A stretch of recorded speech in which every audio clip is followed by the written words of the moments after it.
এ যেন মাটি খুঁড়তে গিয়ে সাপ নয়, মাটি খুঁড়তে গিয়ে টাকা, এবং বস্তায় বস্তায় টাকা উদ্ধার হলো। বাদুড়িয়ার যে ক্ষেতের সামনে আমরা দাঁড়িয়ে রয়েছি, পাট ক্ষেত, এখান থেকেই প্রায় 5টি বস্তায় কিন্তু টাকা উদ্ধার হয়েছে। এবং দীপঙ্কর ভট্টাচার্য, যিনি বাদুড়িয়া পুরসভার পুরো প্রধান, তাকে গ্রেপ্তার করা হয়েছে। এবং এই হচ্ছে সেই জায়গা, পাট ক্ষেত, যেখানে আমরা এসছি। এই পাট ক্ষেতে অনেকটা আল ধরে আসার পরে এই পাট ক্ষেতের এই জায়গা, যে জায়গা এখানে দেখা যাচ্ছে গর্ত, এখান থেকেই কিন্তু বস্তায় টাকা উদ্ধার করা হয়েছে। এবং তার বাড়ি থেকে তল্লাশি অভিযান চালানোর পরে বেশ কিছু গ্যাজেট পাওয়া যায়, এবং তার পরবর্তীকালে দেখা যাচ্ছিল যে তার কাছ থেকে পাওয়া গিয়েছে বেশ কিছু, তার যে কম্পিউটার সেন্টার, সেখান থেকে পাওয়া গিয়েছে 80 লক্ষ টাকা। তাকে জিজ্ঞাসাবাদের পর তাকে ইতিমধ্যে হেফাজতে পাওয়া গিয়েছে 6 দিনের। এবং দেখা যাচ্ছে যে মাঠের যে জায়গায় আমরা দাঁড়িয়ে আছি, এখানে বিভিন্ন জায়গায় যে গর্ত করা হয়েছে, দেখা যাচ্ছে কতটা গর্ত রয়েছে। এবং এখানে একেবারে পরিকল্পনা করে বস্তার মধ্যে টাকা ভর্তি করে এখানে রাখা হয়েছিল।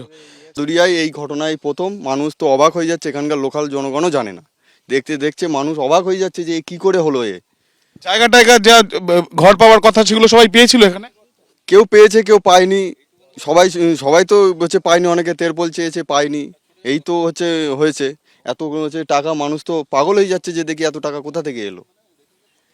আরও একটি গর্ত দেখা যাচ্ছে, যে পরপর 4টি গর্ত এখানে চোখে দেখা যাচ্ছে, যেখান থেকে 5টি বস্তা উদ্ধার হয়েছে। এখানে আরও স্থানীয়রা রয়েছেন, তারাই আমাদের এই আল ধরে হেঁটে হেঁটে নিয়ে এলেন। প্রথম এই আমাদের এখানে প্রথম দেখলাম আমাদের পুরো গ্রামে এই একটা দুর্ঘটনা হতে। আমরা নিজেই ভাবতে পারিনি যে আমাদের চেয়ারম্যান এবং তার সহকর্মীরা এইভাবে আমাদের উপরে অত্যাচার চালাবে।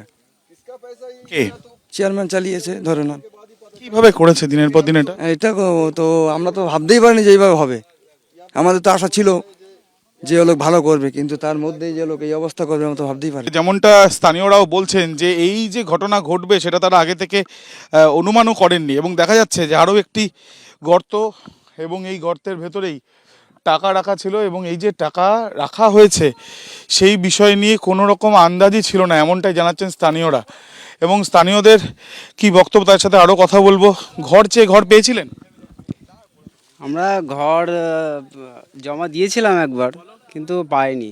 সরকারি টাকায় এই যে ত্রাণ সামগ্রী, যেগুলো সাধারণ মানুষের কাছে পৌঁছে যাওয়ার কথা, সেগুলো তারা পেলেন না। এবং যাদের ঘর পাওয়ার কথা সেগুলোও তারা পেলেন না। অথচ টাকা পাওয়া গেল বস্তায় ভর্তি। এবং গ্রেপ্তারের পরে, জিজ্ঞাসাবাদের পরেই পুলিশ এসে পৌঁছয়। এবং একেবারে ঠিক যে প্রধান যে রাস্তা রয়েছে বাদুড়িয়ার, যে রাস্তা দিয়ে আমরা এলাম, সেই রাস্তা থেকে কমপক্ষে 3 কিলোমিটার ভেতরে, এবং একেবারে পাট ক্ষেত, চারিদিকে দেখলেই কিন্তু বোঝা যাবে। স্বপন মজুমদার, আমার ক্যামেরা পার্সনকে বলছি দেখানোর জন্য, পুরোপুরি পাট ক্ষেত, এবং এক মানুষ সমান উঁচু এই পাট ক্ষেতের, কিন্তু এই ক্ষেতের বিভিন্ন পাতা এবং ডালগুলো, এবং সেইখান থেকে দাঁড়িয়ে এমন জায়গাকে বেছে নেওয়া হয়েছে যাতে কেউ কোনো সন্দেহ না করে।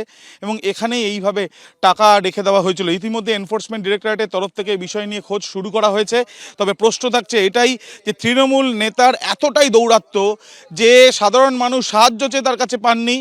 সাধারণ মানুষের টাকা যেগুলো বস্তায় করে এই মাটির ভেতরে মাটি খুঁড়ে রেখে দেওয়া হচ্ছিল, যদি এটা তার নিজের টাকা থাকে, যদি বৈধ কাগজ থাকে, বা যদি এটা তার নিজেরই টাকা থাকে, তাহলে কেন মাঠের মধ্যে মাটি খুঁড়ে এই টাকা রেখে দিতে হবে?